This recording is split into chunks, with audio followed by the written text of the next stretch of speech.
Rebellion by Gail Holnick. Mom and Dad are in full panic mode. I can see them from this spot under a huge tropical monster tree.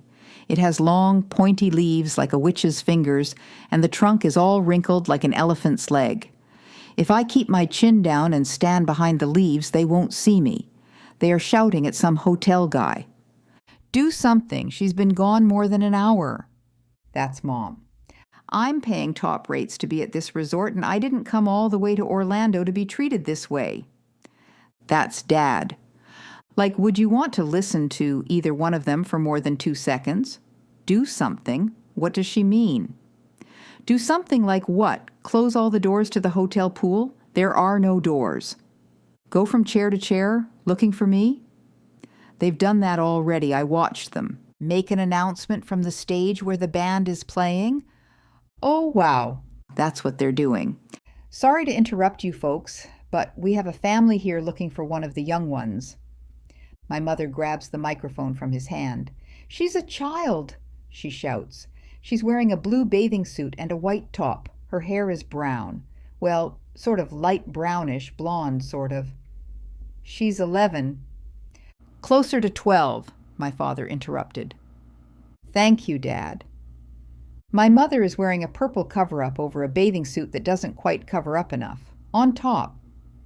When we were leaving the room this morning, I asked her if she brought a different suit and whether she would change, but she pretended she didn't hear me. She has glasses and dark brown hair that's kind of pretty. Her nail polish is 3/4 of color, usually pink, and 1/4 bright white at the tips. She calls it a French manicure. I think it looks like those little white pieces of gum, the ones with the shiny white coating, stuck on the end of her fingers. My dad stands beside her, looking like he wishes he could transport himself to some other planet. "Beam me up, Scotty." He says that a lot. He is the nicest looking man in this hotel, in my opinion, if you don't count the ones under 40. He's got his Patriots jersey on over his bright orange board shorts. The man takes back his microphone and asks them to give more description to everybody, but I stop listening. It's time for step 2 of my plan for this vacation. Operation Independence. I am a grown-up, a big kid now, like they say in those TV commercials. My mother hasn't quite figured this out yet, though. We've only been on vacation 4 days, and already she has proven over and over again that I'm going to have to do something extreme. She is terrified that something bad is going to happen to me, or her, or Dad, or the total stranger in the room down the hall. Bad things, all the time, happening everywhere. That's my mother's take on life. I mean, this is the fanciest hotel I've ever seen in my life or on TV, and yet she seems to think we have landed in some sketchy neighborhood with terrorists or drug dealers lurking in every doorway, not interested in anybody or anything else but catching me. And then doing what? It's vague. She makes me ask permission or tell her where I'm going every time I want to go somewhere out of her sight. And she's crazy nearsighted. So if she has her glasses off, she doesn't want me to be more than 5 feet away from her? That's at home. Down here, it's shaping up to be even worse. She booked us into a room with 2 beds instead of letting me have my own room. She signed me up for some lame water sports program, as if I'm a baby who has to be watched. Said it was a chance for me to learn to surf because neither she nor Dad could teach me. Said it was a way for me to meet some people my own age, as if the place isn't crawling with cool kids, and as if I can't figure out how to say hi myself. Sure, you spend a bit more time with your parents when you go on vacation, and at least I'm not stuck in the back seat of a car for hours. But come on, in the same room. But when I tried to talk to them about it, Dad said, well, too bad. If you had another sibling, maybe we could have 2 of you on your own, sharing. And Mom said, do you have to bring that up again? I thought we settled that years ago, and the atmosphere got as weird as that time at Ethan Doherty's birthday party when the Schultz twins' boyfriends couldn't guess which was which. I told my parents to calm it down, but they wouldn't stop talking and kept trying to get me to take some ice cream for dessert, as if I'm 4 instead of 12. OMG, they're coming this way. I back up into the flower bed behind the palm tree and stand as still as I can. Lucky I'm built for basketball rather than cheerleading, and standing sideways nobody can really see me behind this tree. My feet are sticking out a bit though, and if Mom caught sight of them with my toenails done in blue, she'd know in a second it's me. She went off on me the day before we left, insisting I should change it. Up to now, I've just been keeping my socks on. My mother isn't a bad person, she's just too needy. That's one way to put it, I guess. Another is that she thinks we're all here just to take care of her. My dad does a lot of the heavy lifting, but there are certain things she doesn't want him for. He's for paying the bills and being her backup at holiday dinners and on family vacations. I'm for taking shopping, discussing clothes, spilling all the details about my personal life and my friends, and listening while she goes on and on about the people who've done her wrong. She likes to call me a mama's girl. I'm not. They've gone past me, heading toward the next batch of hotel rooms and another pool. I watch till they're out of sight, then head for the front desk. The clerk is a short, square woman, wearing the same dumpy brown suit as everybody who works here. Can I help you?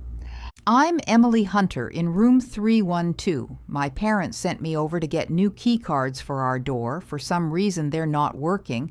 My dad said he thinks they've been rekeyed because he called down and talked to somebody, and there was a lot of confusion about which day we're checking out. First, he told you guys we are leaving this morning, but then he extended it 2 days, but now our keys don't work. The clerk stares at me for a few seconds with no reaction. I stare right back into her eyes. Wow, I was so ready to look away, but I didn't. And after about 6 hours, almost literally, she makes a funny shape with her mouth and nods. Yes, if you extend on the day we think and the computer thinks you're checking out, you have to get new cards. The old ones won't work. That's what happened, Rachel, I confirm, reading her name tag like my dad does all the time. I am sounding as sure of myself as I could, and it seems to be working. Rachel reaches under the counter, slides the plasticky things inside a slidery thing, and I hear some clicking going on. 3 be enough? She asks as she hands the key cards across the desk. Perfect, I say. I force myself to take them slowly. I've rekeyed the door lock, so these ones will work now. You're good to go. Anything else I can help you with? You have no idea how much you've helped me already, I think. I clutch the 3 key cards in my right hand and walk as fast as I can toward the elevator. I have a moment of panic when a loud, potentially curious family starts to follow me in, but then one of the toddlers gets upset about the other toddler's refusal to let him hold the rubber duck, and they fall back into the lobby, leaving the doors to close and me in peace in my getaway. John and Amy Hunter stood in front of the gift store door, uncertain what to do next. That is, John was uncertain. They had searched for their daughter everywhere, beside and in each and every one of the 8 pools at this resort, in the gift shop, along the shopping mezzanine and inside every one of the stores, up and down the rows of tables in every one of the restaurants. Amy was not uncertain. She wanted to start over at the beginning and redo every one of the stops they'd already made. John was exhausted. Amy, we've been to all those places already. She's not there. Maybe she met some other kids and she's gone off to somebody's room to watch TV. Maybe she met an axe murderer and she's lying somewhere, dead and dismembered. Then we're too late, aren't we? He sneaked a look at her face and saw that she wasn't amused. He'd been trying to lighten the mood for the last half hour, and it just wasn't working. For any situation, think of the worst possible explanation or outcome, and that's where you'd find Amy's mind. John was exhausted. I think we should go back to the room, chill out for a while, and then go out to look some more, or just wait for her to come back to the room and ask about dinner once she gets hungry. Amy was tired too, and he had the feeling that was the only reason she was wavering. All right, she said. Half an hour. The door to room 312 looked like the door to every other room on the floor, and when John first tried his key and it didn't work, he thought perhaps he was trying the wrong door. What is it, John? She was getting into the fast lane on the cranky highway. Give me your key, Amy. Why, what is it? Mine didn't work. Maybe I brushed against it with my phone.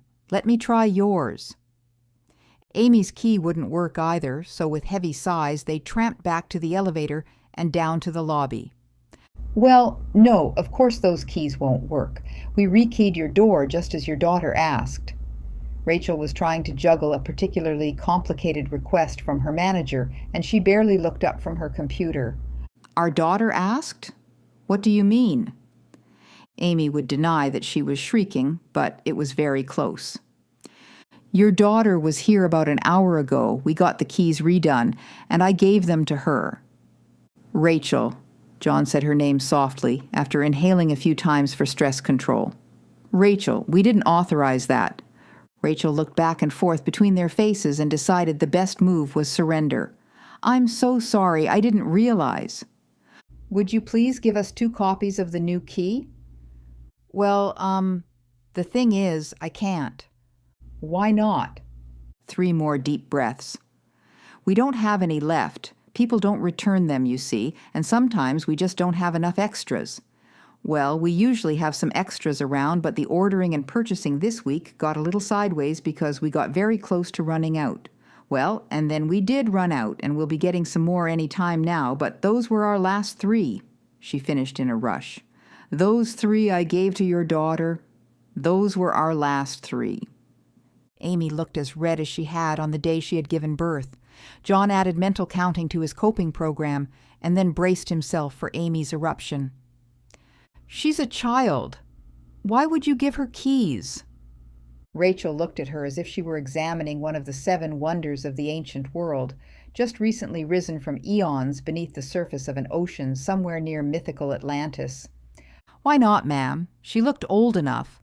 Why don't you just go and knock on the door and have her let you in and give you a key? John got himself into gear and stepped between the 2. Yes, of course, Rachel, we'll do that.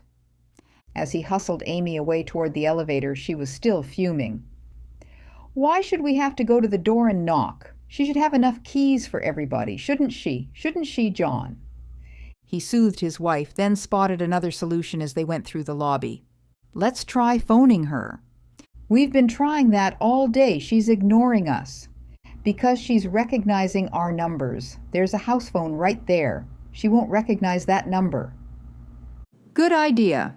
Amy was always quick to see the benefit of an end run. John waited. It's ringing. My parents. If they weren't so lame, you'd have to find them entertaining.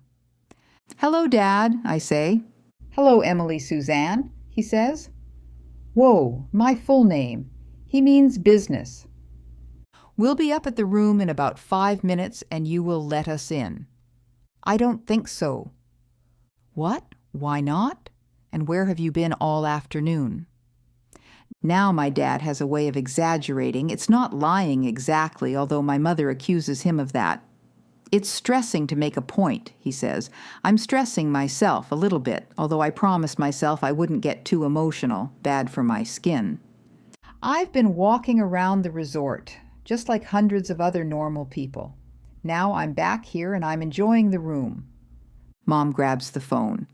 Why did you change the locks, Emily? Because you wouldn't leave me alone, Mom. We'll be there in 5 minutes and you will open that door. No, I won't. Yes, you will. No, I won't. Dad has been thinking things over while this intelligent discussion is going on, and he has a new strategy. Emily, do you remember that video game you wanted? Which one? The one your mother said was too expensive and too mature. That's all of them. The latest one. What if we were to give you that, maybe as a sort of trade, for one of the key cards?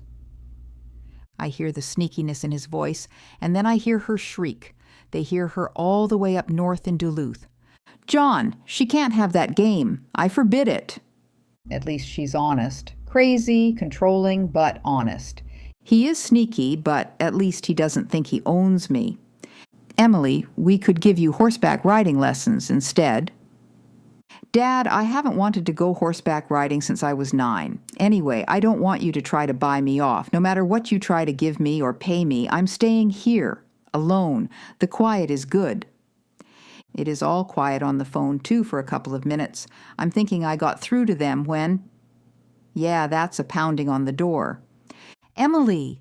She is hissing, doesn't want to be heard to be shouting, always worrying about what the neighbors think, even when they are total strangers on a hotel corridor.